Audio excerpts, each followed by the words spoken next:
Hello student, welcome in our YouTube channel we commercian. Student we commercian YouTube channel में आप सभी का स्वागत है। स्टूडेंट लास्ट क्लास में मैंने आपके लिए एक न्यू सीरीज़ स्टार्ट की थी, राइट? एक न्यू सीरीज़ स्टार्ट की थी, वो सीरीज़ है आपकी अकाउंटेंसी की।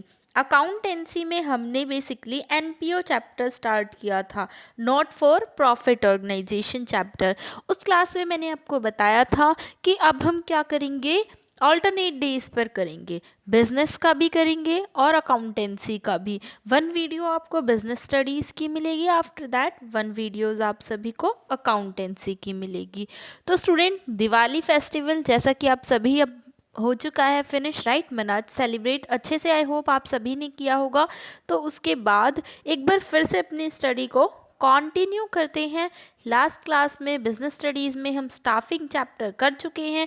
आई होप आप सभी ने वो वीडियो देखी होगी। अगर नहीं देखी है तो स्टूडेंट्स एक बार जाइए, पहले उस वीडियो को देखिए, आफ्टर दैट इस वीडियो को देखिएगा, क्योंकि आज हम उसी टॉपिक को कंटिन्यू करेंगे। लास्ट क्लास में बेसिकली स्टाफिंग का मैंने न्यू चैप्टर स्टार्ट किया था, न्यू टॉपिक स्टार्ट किया था, उसके फीचर्स मैंने आप सभी को बता दिए थे। सो आज की क्लास में हम इसी टॉपिक को कंटिन्यू करेंगे। चलिए पहले थोड़ी सी रिवीजन करते हैं, उसके बाद आज के न्यू टॉपिक को, और आज के टॉपिक का नाम इम्पॉर्टेंस ऑफ स्टाफिंग, राइट? सो आज हम स्टाफिंग के इम्पॉर्टेंस के बारे में पढ़ेंगे। मीनिंग, कैरेक्टरिस्टिक आपको बता ही चुकी हूँ मैं।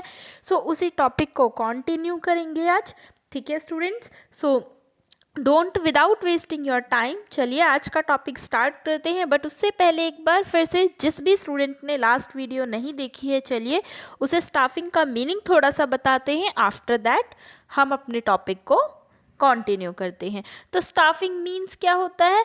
It means filling and keep fill the post with people, right? यानी कि बेसिकली स्टाफिंग थर्ड फंक्शन होता है आपका। थर्ड फंक्शन है किसका? मैनेजमेंट का थर्ड फंक्शन होता है स्टाफिंग, राइट? इसके अंदर हम बेसिकली क्या करते हैं, मैनेजमेंट का आपका थर्ड फंक्शन होता है स्टाफिंग, और स्टाफिंग के इस फंक्शन के अंदर बेसिकली हम जो भी हमने लास्ट टू फंक्शंस में काम किए हैं, अब उस पर, यानी कि प्लानिंग में हमने प्लानिंग कर ली थी, ऑर्गेनाइजिंग में पोस्ट क्रिएट कर दी, आफ्टर दैट इस फंक्शन में हम उन्हीं पोस्ट को, उन पोस्ट को क्या करेंगे, फिल्ड करेंगे। उन्हीं जो पोस्ट हमने ऑर्गेनाइजिंग फंक्शन में क्रिएट की, उन पोस्ट को अब हम फिल्ड करेंगे। फिल्ड किससे किया जाएगा? Filled by the people, right? या फिर पर्सन, यानी कि ह्यूमन बीइंग से हम उस पोस्ट को फिल करेंगे, और फिर हम कोशिश करेंगे कि वो जो भी पोस्ट हमने क्रिएट की है वो ऑलवेज कॉम्पिटेंट एम्प्लॉयज से फिल्ड रहे, राइट? तो बेसिकली इसके अंदर हम यही करते हैं, हम देखते हैं कि क्या हमारी पोस्ट की नीड है, क्या रिक्वायरमेंट है, और उसी के अकॉर्डिंग हम एम्प्लॉयज़ को अपॉइंट करते हैं।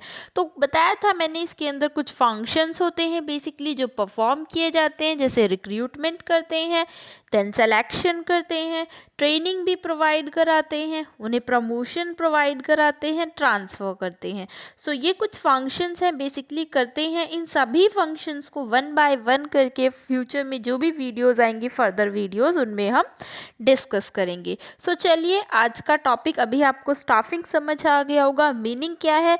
तो यही है कि जो भी पोस्ट है ऑर्गेनाइजेशन में, अब हमें उस पर कैपेबल एम्प्लॉयज़ को अपॉइंट करना है according to the need of that post, यानी जो भी उस पोस्ट की नीड है उसके according we have to appoint qualified person और required qualified person, right? So ये था स्टाफिंग। बेसिकली मीनिंग आपको बता चुकी हूँ लास्ट क्लास में भी। It refers to filling and keep filled, यानी एक बार अपॉइंट करने से ही ख़त्म नहीं हो जाएगा ये प्रोसेस, कॉन्टिन्यूसली वो फिल्ड रहनी चाहिए पोस्ट, किससे? With people. ऐसा नहीं है कि हमने स्टार्टिंग में मैनेजर को अपॉइंट कर दिया और आफ्टर 2 मंथ्स मैनेजर ने लीव कर दिया और हम कह रहे हैं हमने तो अपना स्टाफिंग का वर्क कंप्लीट कर लिया था, अब हम अगेन अपॉइंट नहीं करेंगे, तो क्या पोस्ट खुद से तो वर्क नहीं करेगी ना, हमें अपॉइंट करना होगा, यानी वो पोस्ट ऑलवेज फिल्ड भी रहनी चाहिए। चलिए अब स्टार्ट करते हैं आज का टॉपिक। बेसिकली फीचर हम लास्ट क्लास में पढ़ चुके हैं। सो आज का जो टॉपिक है इम्पॉर्टेंस ऑफ स्टाफिंग, कि आखिर स्टाफिंग फंक्शन की इतनी क्या इम्पॉर्टेंस है, ठीक है, क्यों इसे मैनेजर्स को परफॉर्म करना ही पड़ता है। थोड़ा बहुत नीड इम्पॉर्टेंस मैंने बताया था आपको, आज उसी को बहुत डिटेल से करेंगे। कुछ पॉइंट्स हैं जिनके थ्रू हम इसे डिस्कस करेंगे कि आखिर इम्पॉर्टेंस क्यों है स्टाफिंग की। देखिए बच्चे, सबसे पहले इम्पॉर्टेंस क्यों है, क्योंकि ऑर्गेनाइजिंग में हमने पोस्ट क्रिएट कर दी, बट उस पोस्ट को, वो पोस्ट खुद से काम नहीं करेगी, अब हमें उसका एक्टिवेशन करना है, उस पोस्ट को एक्टिवेट करना है। और वो एक्टिवेट कैसे होगी, by human being, human being के थ्रू ही वो पोस्ट एक्टिवेट होगी, क्योंकि हम ह्यूमन बीइंग ही उस पर वर्क करेंगे, राइट। सो इसलिए भी बहुत इम्पॉर्टेंट है। और अगर क्वालिफाइड एम्प्लॉयज़ काम करेंगे हमारी ऑर्गेनाइजेशन में, अगर हमने क्वालिफाइड एम्प्लॉयज़ को अपॉइंट किया है तो क्या होगा, ऑर्गेनाइजेशन की ग्रोथ होगी बच्चे। और अगर हम अकॉर्डिंग टू नीड एम्प्लॉयज़ को अपॉइंट नहीं करते हैं तो क्या होगा, वो ही ऑर्गेनाइजेशन फेल्योर की तरफ बढ़ेगी, यानी वो फेल हो जाएगी, अनसक्सेसफुल हो जाएगी। सो एम्प्लॉयज़ का बहुत बड़ा, या ह्यूमन बीइंग का बहुत बड़ा रोल होता है किसी भी ऑर्गेनाइजेशन की सक्सेस और उसकी अनसक्सेस या फेलियर में, ठीक है। तो यही बेसिकली इम्पॉर्टेंस तो आप सभी समझ ही रहे हैं। तो चलिए इसी को समझते हैं कि आखिर स्टाफिंग के थ्रू कैसे हम इस इम्पॉर्टेंस को पूरा करेंगे, कैसे स्टाफिंग फंक्शन हेल्पफुल होता है ऑर्गेनाइजेशन के सक्सेसफुल में। So number 1 is helpful in discovering and obtaining competent employees, क्योंकि बेसिकली देखिए स्टाफिंग फंक्शन में हम कुछ फंक्शन परफॉर्म करते हैं। स्टाफिंग में हम क्या करते हैं, इसके अंदर हम रिक्रूटमेंट करते हैं, रिक्रूटमेंट करते हैं, आफ्टर दैट सिलेक्शन करते हैं।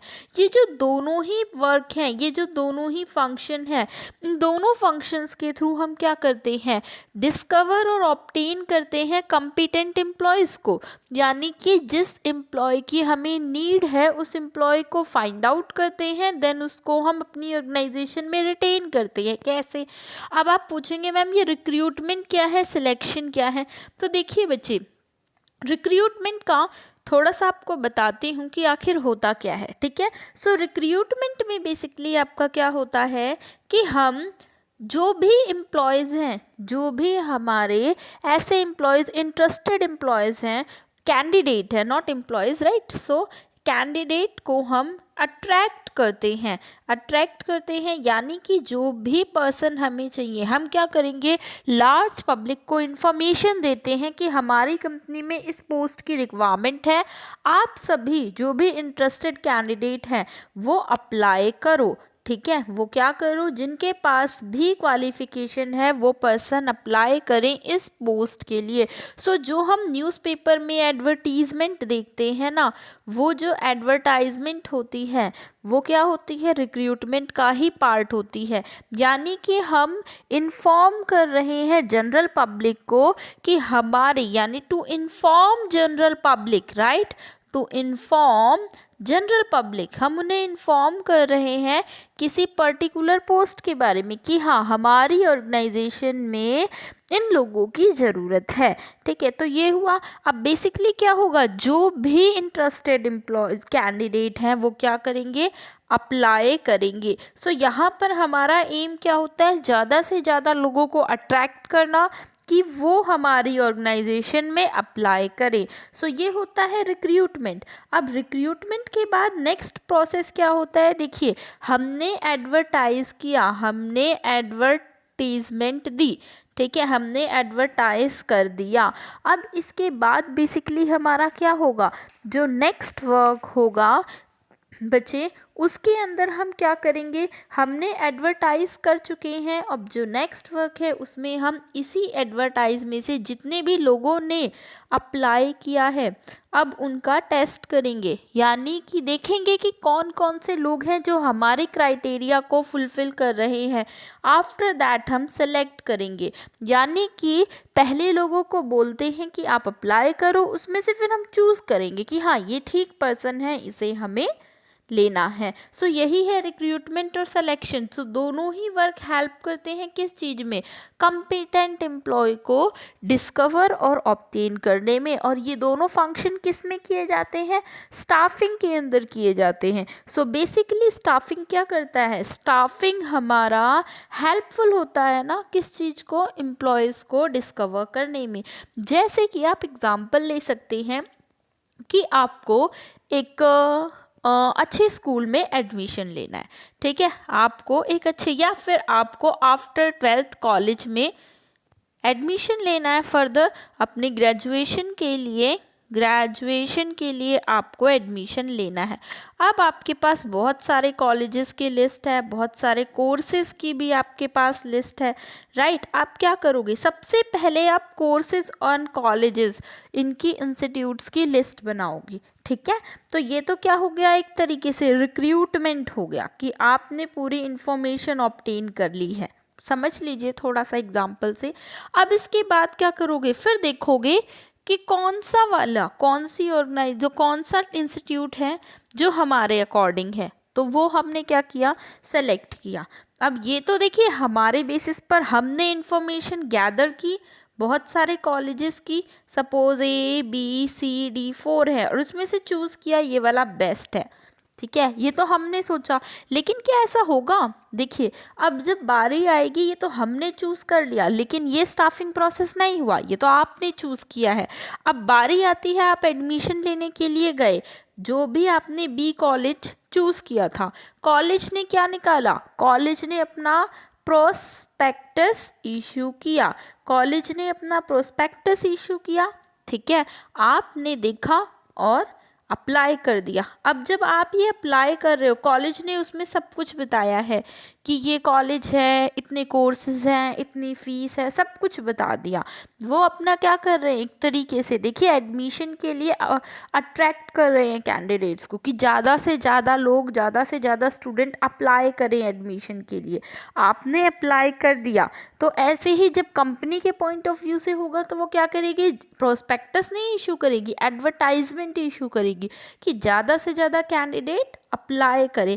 आफ्टर दैट क्या होगा, कॉलेज में फिर आपकी मेरिट लिस्ट निकलेगी, राइट, मेरिट लिस्ट निकलेगी और उस मेरिट लिस्ट के अकॉर्डिंग जिन स्टूडेंट के मार्क्स मेरिट लिस्ट के अकॉर्डिंग होंगे उन्हें एडमिशन मिल जाएगा। सो आप समझ रहे हैं, ये सेकंड जो आपकी मेरिट लिस्ट निकलेगी और जिनके भी इस मेरिट लिस्ट में नेम आएगा उन्हीं का क्या होगा, एडमिशन होगा। सो ये सिलेक्शन प्रोसेस है, वहाँ भी सेम ऐसे ही होगा, ठीक है। बहुत सारे कैंडिडेट्स अप्लाई करेंगे, आफ्टर दैट क्या होगा, आपका चूज़ किया जाएगा, टेस्ट होंगे, टेस्ट में जो भी पास होगा, इंटरव्यू में जो भी अच्छा परफॉर्मेंस देगा, ठीक है, टेस्ट में जो पास होंगे, इंटरव्यू में अच्छा परफॉर्मेंस देंगे, उनको हम सेलेक्ट कर लेंगे।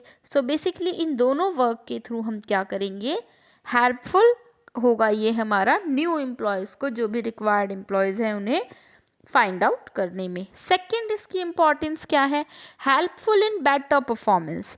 देखिए अच्छी परफॉर्मेंस में भी हेल्पफुल होता है, बेटर परफॉर्मेंस में कैसे होता है, देखिए स्टाफिंग के थ्रू हम क्या करते हैं, बहुत सारे लोगों में से, बहुत सारे लोगों को बोला ना, एडवर्टाइजमेंट के थ्रू बहुतों को अट्रैक्ट किया कि आप अप्लाई करो, हम अच्छी सैलरी देंगे, उन्हें इन्फॉर्मेशन दी, और फिर उसमें से जो भी हमें राइट पर्सन लगा, उस राइट पर्सन को हमने चूज़ किया है, राइट, पूरा टेस्ट इंटरव्यू सब कुछ लेके।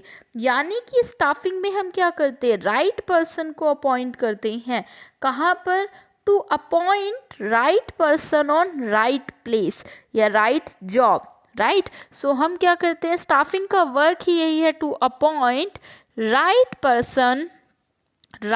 Person on right place.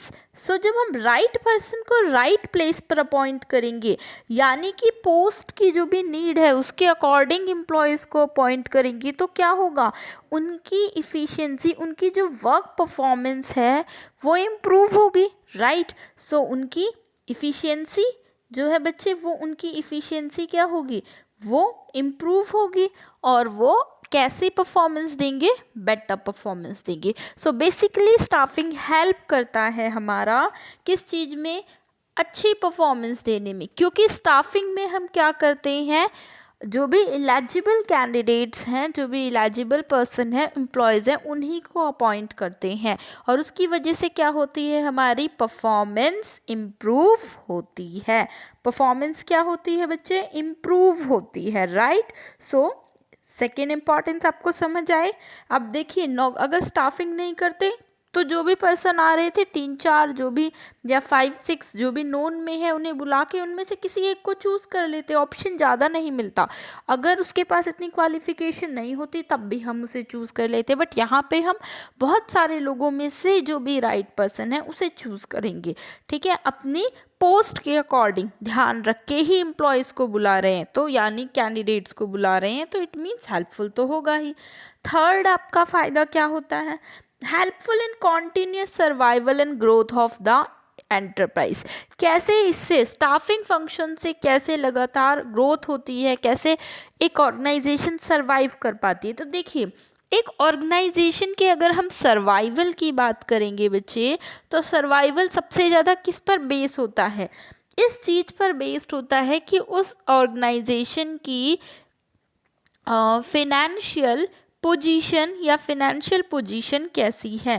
सिर्फ फिनेंशियल पोजीशन ही नहीं, उस ऑर्गेनाइजेशन की पोजीशन कैसी है, ठीक है। अब इस फिनेंशियल पोजीशन में उसके पास कितनी असेट्स हैं, असेट्स अगर उसके पास ज़्यादा हैं और लाइबिलिटीज़ कम हैं, तो यानी कि वो ऑर्गेनाइजेशन श्योरली क्या करेगी, ग्रोथ करेगी ही करेगी, अच्छे से सरवाइव करेगी। अब इस असेट में भी सबसे इम्पॉर्टेंट क्या है, देखिए, एक ऑर्गेनाइजेशन, आप एग्जाम्पल लीजिए, ए नाम से है, एक बी नाम से है। एक ऑर्गेनाइजेशन के पास 50 लाख रुपीज़ हैं, ठीक है। सेकेंड ऑर्गेनाइजेशन है, उसके पास 30 लाख रुपीज़ ही है। बट ये जो ऑर्गेनाइजेशन है ना, इसमें एक्सपर्ट एम्प्लॉयज़ हैं, एम्प्लॉयज़ बहुत एक्सपर्ट हैं, लॉयल भी हैं, हार्ड वर्किंग भी हैं, ऑनेस्ट भी हैं। यहाँ पर जो एम्प्लॉयज़ हैं ना, वो लॉयल नहीं है, ठीक है, इतने एक्सपर्ट भी नहीं है, ठीक है, उनको इतनी ज़्यादा नॉलेज नहीं है, सो लॉयल नहीं है, एक्सपर्ट भी नहीं है, कभी भी छोड़ सकते हैं, ठीक है, लॉयल का यही है, ठीक है। तो अगर ऐसा केस है तो आप बताइए कौन सी ऑर्गेनाइजेशन के ग्रोथ के चांसेस ज़्यादा होंगे। बच्चे देखिए, अगर एम्प्लॉयज़ अच्छे से काम नहीं करेंगे, अगर हमने अच्छे एम्प्लॉयज़ को अपॉइंट नहीं किया है, तो फाइनेंस होने के बाद भी वो ऑर्गेनाइजेशन क्या कर सकती है, वो फेल हो सकती है। क्यों? क्योंकि हमारे मैनेजर्स कम्पिटेंट नहीं हैं, उनमें ये स्किल ही नहीं है कि कस्टमर से कैसे डील करना है या फ्यूचर के लिए प्लानिंग कैसे करनी है, राइट। सो फाइनेंस तो बहुत जल्द ख़त्म हो जाएगा, लेकिन यहाँ फाइनेंस कम है, बट एम्प्लॉयज़ ऐसे हैं कि इस फाइनेंस का प्रॉपर यूज़ कर रहे हैं विदाउट एनी वेस्टेज। तो यही फाइनेंस कुछ ईयर में 40 एंड देन 50 बढ़ता ही चला जाएगा, प्रॉफिट यहाँ ज़्यादा होगा। इसलिए जो सबसे इम्पॉर्टेंट होता है ना, देखिए, आपके 5M होते हैं किसी भी ऑर्गेनाइजेशन में, उसमें सबसे पहला मैन ही आता है, man machine, right, man machine material money, ये आपके and man machine material money method, ये आपके 5M होते हैं, ठीक है। और इन सभी में देखिए, मशीन है, मटेरियल है, मनी है एंड मेथड है, ये सारे के सारे ही वैसे तो 5M इम्पॉर्टेंट है, लेकिन मशीन को यूज़ कौन करेगा, ह्यूमन बीइंग यानी M। मटेरियल का यूज़ कौन करेगा, ये ही मैन। मनी का यूज़ कौन करेगा, ये मैन। और मेथड भी यही फाइंड आउट करेगा। यानी इन सभी एम में जो सबसे इम्पॉर्टेंट है वो आपका मैन ही है। अगर हम अच्छे एम्प्लॉयज़ को अपॉइंट करें और कॉन्टीन्यूसली उन्हें ट्रेनिंग भी देते रहें, अगर हम उन्हें ट्रेनिंग देते रहें तो उससे क्या होगा बच्चे, इन सभी का प्रॉपर यूज़ करेंगे वो, और ऑर्गेनाइजेशन का ग्रोथ भी होगा, अच्छे से सरवाइव तो करेगी ही करेगी, ग्रोथ भी होगा। इसलिए हम स्टाफिंग के थ्रू क्या करते हैं, इसी मैन जो हमारा 5M में है उस पर फोकस करते हैं। यानी कि इसके अंदर हम क्या करते हैं, कॉन्टिन्यूस प्लानिंग करते हैं किस चीज़ की, how to develop our managers, right, how to develop our managers. इस चीज़ पर बेसिकली हम फोकस करते हैं। और जब इस चीज़ पर फोकस करते हैं तो इससे क्या होता है, मैनेजर्स इस एबल होते हैं कि वो किसी भी कॉम्प्लेक्सिटी को क्या कर सकते हैं, इजीली फेस कर सकते हैं और उसको अपॉर्चुनिटी में कन्वर्ट कर सकते हैं। टू कन्वर्ट इट, उसे कन्वर्ट कर लेते हैं, टू कन्वर्ट इनटू अपॉर्चुनिटी, उसे अपॉर्चुनिटी में कन्वर्ट कर लेते हैं। इसीलिए हम ये कह रहे हैं कि स्टाफिंग फंक्शन हेल्पफुल है कॉन्टिन्यूस सर्वाइवल और ग्रोथ में, क्योंकि ह्यूमन बीइंग से रिलेटेड है ये, because it is directly linked with human being, that's why it is helpful in continuous growth and survival of an enterprise, right। अब next देखिए और क्या फ़ायदा होता है स्टाफिंग फंक्शन से, क्या फ़ायदा होगा इससे, और हेल्पफुल होता है optimum utilization of human resources का अच्छे से यूज़ करने में भी हेल्पफुल होता है। कैसे, क्योंकि ऑर्गेनाइजिंग में बेसिकली हमने स्ट्रक्चर क्रिएट कर चुके हैं। अब जब हम स्ट्रक्चर क्रिएट कर चुके हैं तो हमें पता है कि ये परचेज डिपार्टमेंट है, एक मैनेजर यहाँ चाहिए, प्रोडक्शन के लिए एक मैनेजर चाहिए, फिनेंस के लिए एक मैनेजर चाहिए और सेल्स के लिए चाहिए। तो बेसिकली 4 मैनेजर ही हम क्या करेंगे, अपॉइंट करेंगे। और जब भी हम इन मैनेजर से पूछेंगे कि आपके डिपार्टमेंट में कितने एम्प्लॉयज़ की ज़रूरत है, और उसी अकॉर्डिंग हम क्या करेंगे, एम्प्लॉयज़ को अपॉइंट करेंगे, जिससे कभी भी ऐसी सिचुएशन नहीं आएगी कि ओवर मैनिंग हो जाए, यानी कि ज़्यादा लोग आ जाएं, नीड से एक्स्ट्रा एक्सेस जो है हम एम्प्लॉयज़ को अपॉइंट करें, ये वाली सिचुएशन नहीं है। क्योंकि एक्सेस किसी भी चीज़ की अच्छी नहीं होती है, उससे क्या होता है, ब्लॉकेज हो जाता है, किस चीज़ का, ब्लॉकेज ऑफ मनी होता है। बेसिकली हमारा फाइनेंस वहाँ पर बिना बात के यूज़ हो रहा होता है और उसका प्रॉफिट भी नहीं मिलता। तो हम क्या करते हैं, एम्प्लॉयज़ का स्टाफिंग के थ्रू ध्यान रखते हैं कि ऑप्टिमम यूटिलाइजेशन हो, और इससे क्या होता है, जितने लोगों की ज़रूरत है उतने ही अपॉइंट करते हैं। इससे लेबर कॉस्ट आपकी रिड्यूस हो जाती है, घट जाती है, राइट। और राइट टाइम पर जब हम एम्प्लॉयज़ को अवेलेबल कराते हैं तो उससे क्या होता है, शॉर्टेज भी नहीं आती है। इसीलिए ऑर्गेनाइजेशन में हम एक अलग से डिपार्टमेंट ही बना देते हैं, HRM, ह्यूमन रिसोर्स मैनेजमेंट, ये डिपार्टमेंट या फिर पर्सनल डिपार्टमेंट बना देते हैं। इसका रीज़न ही यही होता है बच्चे कि कभी जब भी ज़रूरत हो उस टाइम पर हमें एम्प्लॉयज़ मिल जाएं और काम स्मूथली चलता रहे। तो ऑप्टिमम यूटिलाइजेशन किससे होती है, स्टाफिंग से ही होती है, क्योंकि हम राइट प्लेस पर राइट पर्सन को अपॉइंट करते हैं, ना ज़्यादा ना कम, और उन्हें ट्रेनिंग भी प्रोवाइड कराते हैं। नेक्स्ट, और क्या फ़ायदा होता है हमारा स्टाफिंग से, तो देखिए ऑर्गेनाइजेशन को तो बहुत सारे फ़ायदे हो गए, ठीक है, कि ऑर्गेनाइजेशन को बहुत सारे फ़ायदे हुए, ऑर्गेनाइजेशन की ग्रोथ हो रही है, ऑर्गेनाइजेशन के रिसोर्सेज का क्या हो रहा है, रिसोर्सेज का भी प्रॉपर यूज़ हो रहा है, ऑप्टिमम यूटिलाइजेशन हो रहा है, ठीक है, प्रॉपर यूज़ हो रहा है, परफॉर्मेंस भी अच्छी हो रही है, बेटर परफॉर्मेंस हो रही है, ये सारे फ़ायदे हो रहे हैं हमारी ऑर्गेनाइजेशन को। लेकिन एम्प्लॉयज़ को क्या फ़ायदा हो रहा है, तो देखिए एम्प्लॉयज़ का जॉब सेटिस्फैक्शन बढ़ता है और उनका मोराल इम्प्रूव होता है, किसके थ्रू, स्टाफिंग फंक्शन के थ्रू। देखिए स्टाफिंग फंक्शन में हम क्या करते हैं, राइट पर्सन को राइट प्लेस पर अपॉइंट करते हैं, to appoint right person at right place. ठीक है, जब हम राइट पर्सन को राइट प्लेस पर अपॉइंट करेंगे तो इससे क्या होगा बच्चे, उसका इंटरेस्ट बढ़ेगा। देखिए, जिस पर्सन का जिस चीज़ में इंटरेस्ट है, जिस चीज़ का वो एक्सपर्ट है, हम उसे उसी फील्ड में अपॉइंट कर रहे हैं। इससे क्या होगा, उसका वर्क में इंटरेस्ट आएगा और वो उसमें अपनी परफॉर्मेंस अच्छे से देगा। सेकेंडली, स्टाफिंग में हम सिर्फ अपॉइंट ही नहीं करते हैं। देखिए, रिक्रूटमेंट और सिलेक्शन के अलावा और भी फंक्शंस मैंने बताए थे।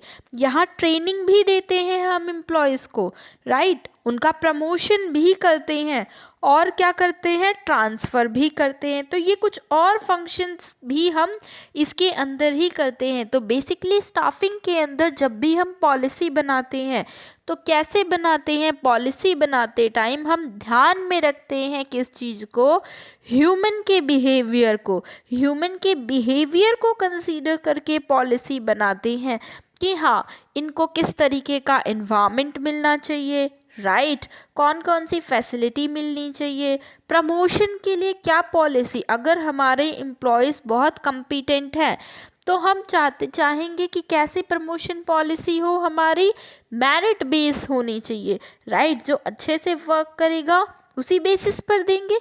तो हम कंपटीशन जो है कैसे करते हैं, हम अपनी पॉलिसीज़ बनाते टाइम ध्यान रखते हैं, उनको ट्रेनिंग प्रोवाइड कराते हैं और उनकी सैलरी, उन्हें अच्छी सैलरी देते हैं। सैलरी के लिए बेसिकली वर्ड आता है हमारा बिजनेस में अलग से, कौन सा आता है, रिम्यूनरेशन। तो उनकी रिम्यूनरेशन पॉलिसी भी हम उनकी नीड के अकॉर्डिंग बनाते हैं और हमेशा ये कोशिश करते हैं कि जो भी उन्हें फैसिलिटीज़ चाहिए वो फैसिलिटी उन्हें प्रोवाइड की जाए। और एक चीज़ पर स्पेशल ध्यान रखते हैं कि उनकी सैलरी घटनी नहीं चाहिए। ठीक है, उनका पे पैकेज जो एम्प्लॉयज़ का है शुडन बी रिड्यूस, वो रिड्यूस नहीं होना चाहिए, क्योंकि अगर सैलरी घटेगी एम्प्लॉयज़ की तो वो डीमोटिवेटेड होंगे। सो ये काम किसका है, ये हमारा स्टाफिंग का ही काम है कि उन्हें अच्छी फैसिलिटी प्रोवाइड कराओ। इससे क्या होगा, उनका मोराल इम्प्रूव होगा और जब उनका मोराल इम्प्रूव होगा, जॉब सेटिस्फैक्शन मिलेगी, तो उनकी इफ़िशियंसी खुद पे खुद ही इम्प्रूव हो जाएगी। और इफ़िशियंसी अगर इम्प्रूव हुई तो ऑर्गेनाइजेशन की ग्रोथ भी खुद से ही होगी। सो सारी चीज़ें बेसिकली इंटरलिंक्ड होती हैं।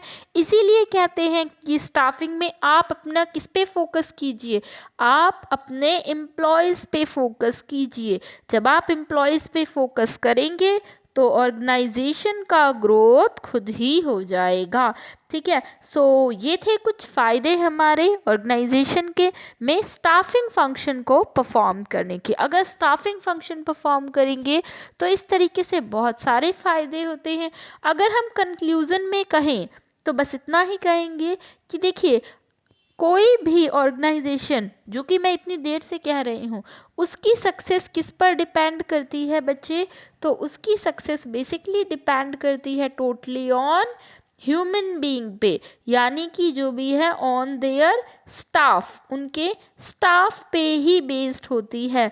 अगर ह्यूमन रिसोर्सेज अच्छे से वर्क करेगा तो क्या होगा, ऑर्गेनाइजेशन की ग्रोथ खुद से ही होगी। बताया ना आपको, 5M में अगर मैन अच्छे से परफॉर्म कर रहा है तो अदर 4M का यूज़ प्रॉपर होगा, और अगर अदर 4M's का यूज़ प्रॉपर होगा तो ऑर्गेनाइजेशन को श्योरली सक्सेस मिलेगी ही मिलेगी। इसीलिए ये कहा जाता है कि स्टाफिंग जो है वो अदर जितने भी फंक्शंस हैं मैनेजमेंट के, उन सभी में सबसे ज़्यादा इम्पॉर्टेंट जो फंक्शन है वो स्टाफिंग ही है, क्योंकि ये ही है जो कि एक्टिवेशन देता है अदर सारे जो भी फंक्शंस हैं मैनेजमेंट के उनको। तो आज की क्लास में स्टूडेंट हमने बेसिकली इम्पॉर्टेंस ऑफ स्टाफिंग के बारे में जाना है। आज की क्लास में इतना ही करेंगे। नेक्स्ट क्लास में एक नए टॉपिक, इसी चैप्टर के एक न्यू टॉपिक के साथ आपसे मिलते हैं, तब तक के लिए पढ़ते रहिए। ओके स्टूडेंट, और वीडियो अगर पसंद आई हो स्टूडेंट तो लाइक कीजिए, शेयर कीजिए, चैनल को सब्सक्राइब कीजिए। एंड वीडियो देखने के लिए थैंक यू। मिलते हैं नेक्स्ट वीडियो में। Bye bye.